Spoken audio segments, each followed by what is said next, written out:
বাংলাদেশের তিস্তা প্রকল্প ও রোহিঙ্গা প্রত্যাবাসনের সহযোগিতার আশ্বাস দিয়েছে চীন। সেই সাথে বাংলাদেশের নানা ক্ষেত্রে বিনিয়োগের আশ্বাসও দিয়েছে দেশটি। সব মিলিয়ে প্রধান উপদেষ্টা ডক্টর মোহাম্মদ ইউনূসের চীন সফরকে দেশের জন্য গুরুত্বপূর্ণ এক মাইলফলক বলে উল্লেখ করেছেন তার মুখপাত্র ডক্টর খলিলুর রহমান। এদিকে প্রধান উপদেষ্টার আসন্ন বিমস্টেক সম্মেলনের আলোচ্য সূচিতে রোহিঙ্গা প্রত্যাবাসনের বিষয়টি না থাকলেও সাইডলাইন বৈঠকের বিষয়টি আলোচনায় আসবে বলেও জানান তিনি। সুমন মাহমুদের প্রতিবেদন। আপনারা দেখলেন দুপুরে ফরেন সার্ভিস একাডেমিতে আয়োজিত সংবাদ সম্মেলনে প্রধান উপদেষ্টা ডক্টর মোহাম্মদ ইউনূসের চীন সফরে আলোচিত বিষয় নিয়ে ব্যাখ্যা করেন প্রধান উপদেষ্টার সর্বোচ্চ পর্যায়ের মুখপাত্র ডক্টর খলিলুর রহমান। এবছর চীন বাংলাদেশ কূটনৈতিক সম্পর্কের 50 বছর চলছে। তিনি বলেন, ভবিষ্যতে দুই দেশের দ্বিপাক্ষিক সম্পর্কের ভিত্তি দাঁড়াবে পানির সুষ্ঠু ব্যবস্থাপনা ও শিল্পায়নের উপর।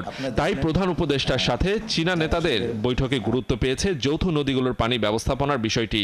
সেই সাথে তিস্তা প্রকল্পেও সহযোগিতার আশ্বাস দিয়েছে চীন। চীনের সঙ্গে আমাদের সম্পর্কের 50টি চমৎকার বর্ষ অতিক্রম করে এসেছি এবং আগামী 50টি বছর কেমন করে আমরা আমাদের দ্বিপাক্ষিক সম্পর্ক গড়ে তুলব তার একটা ভিত্তি, একটা শক্ত ভিত্তি আমাদের দুই নেতা চীনের আমাদের মাননীয় প্রধান উপদেষ্টা এবং চীনের রাষ্ট্রপতি শি জিনপিং তারা এই ভিত্তিটা তৈরি করে দিলেন। এবার তার একটি দিক হচ্ছে আমি বলেছি পানি সম্পদ এবং অন্য দিকটা হচ্ছে শিল্পায়ন এবং এই দুটো স্তম্ভ তারা শক্ত করে প্রতিষ্ঠা করে দিয়ে গেছেন। বাংলাদেশের জন্য স্পর্শকাতর ও গুরুত্বপূর্ণ আরেক ইস্যু রোহিঙ্গা প্রত্যাবাসন। এই বিষয়ে সর্বোচ্চ সহযোগিতারও আশ্বাস মিলেছে।